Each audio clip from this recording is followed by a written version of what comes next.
ఒక rich family ఉంటుంది. వాళ్ళ కుటుంబంలో కొన్ని పారానార్మల్ ఇన్సిడెంట్స్ జరుగుతూ ఉంటాయి. అవి వారిని చాలా ఇబ్బంది పెడుతూ ఉంటాయి. అందువల్ల వాళ్ళు ఒక ఇద్దరు పారానార్మల్ ఈవెంట్స్ కంట్రోల్ చేసే వారిని పిలుస్తారు. పారానార్మల్ ఈవెంట్స్ అంటే దయ్యం వల్ల జరిగే కార్యాలు లేదా కొన్ని చేతబడుల వల్ల జరిగే కార్యాలు, ఇటువంటి వాటిని పారానార్మల్ యాక్టివిటీస్ అంటారు. అలా జరిగే ఈవెంట్స్ వల్ల వాళ్ళ ఇంట్లో ఉన్న చిన్న బిడ్డతో సహా ప్రతి ఒక్కరు ఇబ్బంది పడుతుంటారు. అయితే వాళ్ళు ఆ ఈవెంట్స్ని కంట్రోల్ చేయడానికి ఒక ఇద్దరిని పిలుస్తారు. అదే మన భాషలో మంత్రగాళ్ళు. అందులో ఒకరు అమ్మాయి, ఇంకొకరు అబ్బాయి. వాళ్ళిద్దరూ వచ్చి మొత్తం చెక్ చేస్తారు. అంతా చూసి ఒకటి డిసైడ్ అవుతారు. ఒక సొల్యూషన్ ఆ ఫ్యామిలీకి చెప్తారు. అదేమిటంటే వాళ్ళ ఫ్యామిలీలో చనిపోయిన గ్రాండ్ ఫాదర్ని సమాధి చేయడంలో కొన్ని పొరపాట్లు ఉన్నాయి. అండ్ పోస్ట్ మార్టం చేయకుండా సమాధి చేస్తారు. అందువల్ల ఆ బాడీని బయటకు తీసి ఒక పూజ చేసి దానికి పోస్ట్ మార్టం చేసి మళ్ళీ సమాధి చేయాలి.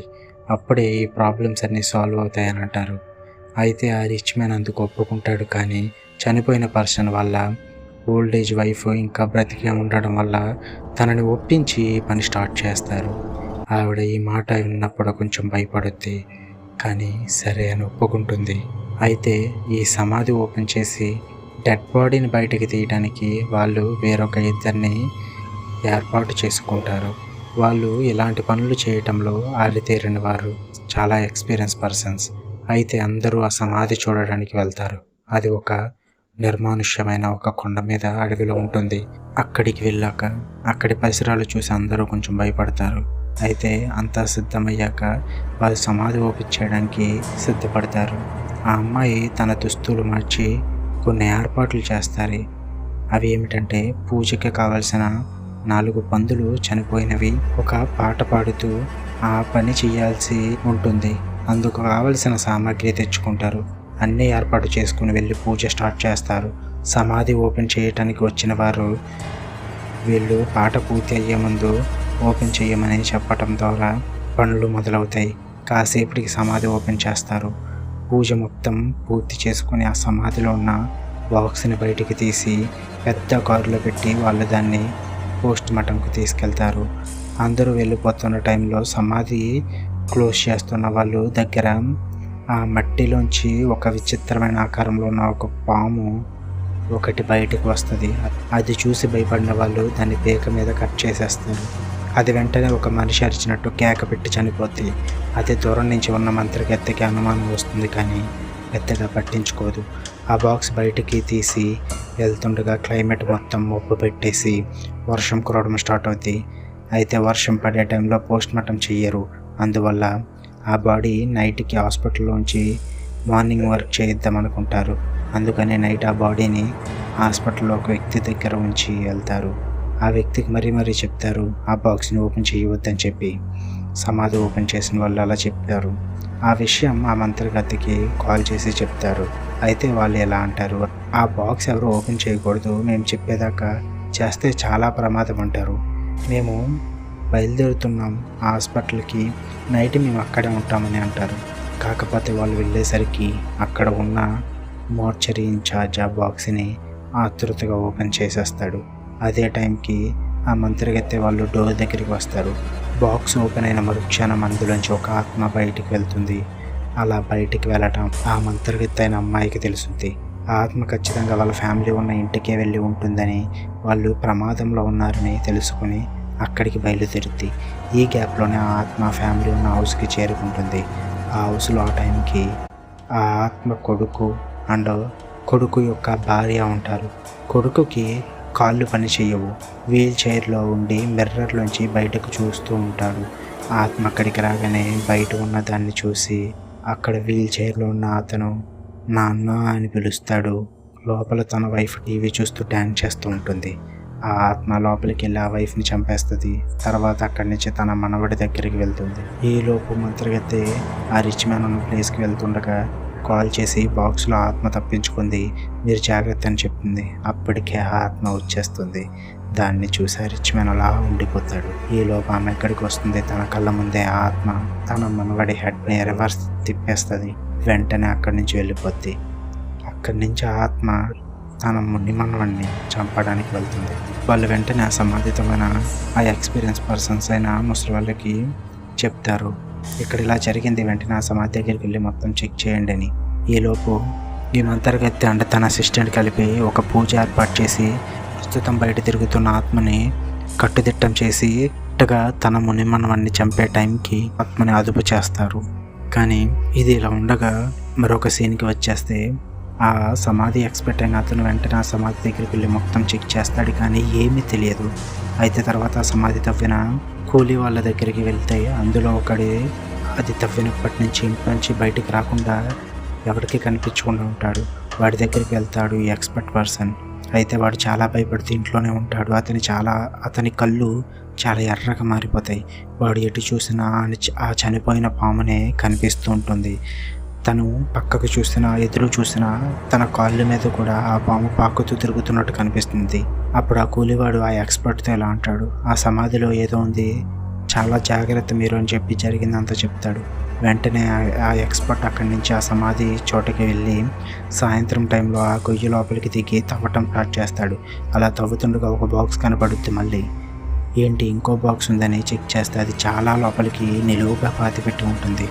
అది చాలా పొడుగ్గా ఉంటుంది. తన లైఫ్లో ఉన్న ఎక్స్పీరియన్స్ మొత్తంలో ఎన్నో సమాధి బాక్సులు చూశాడు, కానీ అంత పెద్ద బాక్స్ని ఎప్పుడు చూడలేదని అనుకుంటాడు. ఆ బాక్స్ చుట్టూ చాలా ముళ్ళ కంచెలు కట్టేసి ఉంటాయి.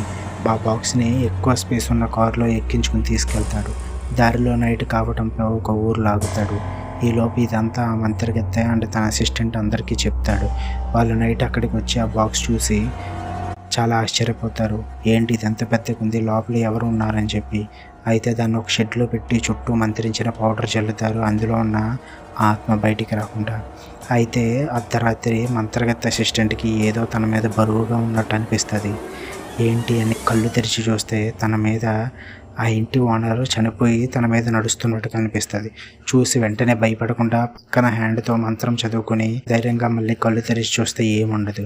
వెంటనే పక్కనే పడుకున్న ఓనర్ వైపు చూస్తే అక్కడ అతను ఉండడు. తనకి డౌట్ వచ్చి బయటికి వెళ్ళి చెక్ చేస్తాడు.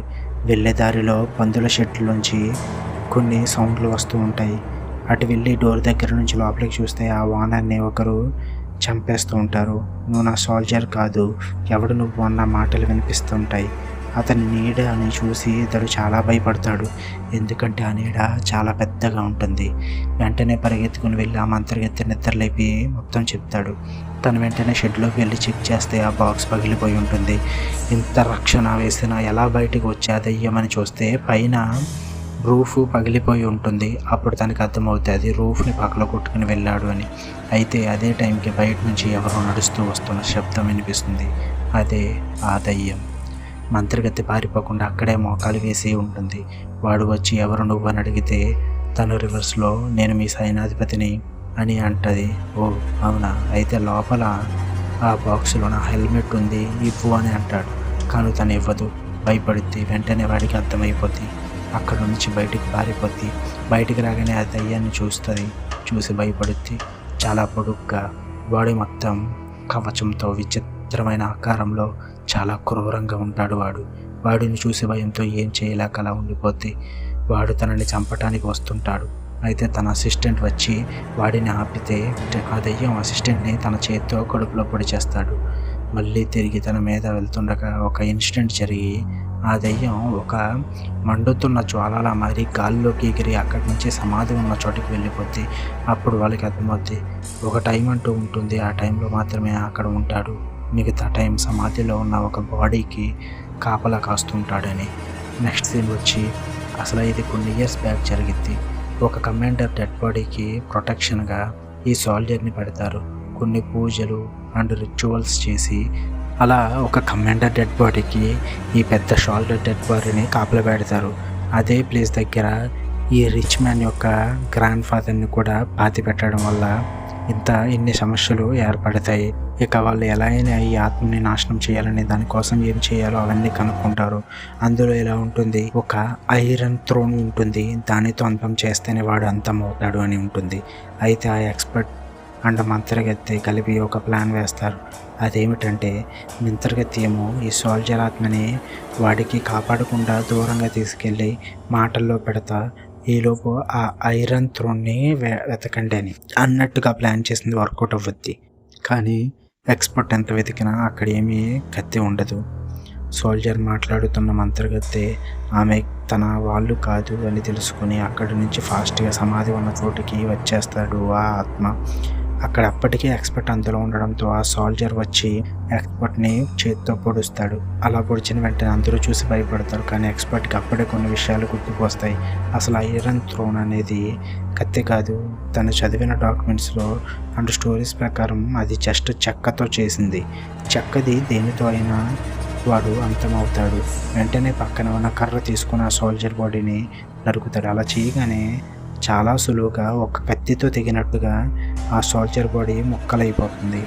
అలాగే తలను కూడా నరకడం జరుగుద్ది. అక్కడే ఆ సోల్జర్ బాడీ సింపుల్గా చెక్కతో చనిపోవడం జరుగుద్ది.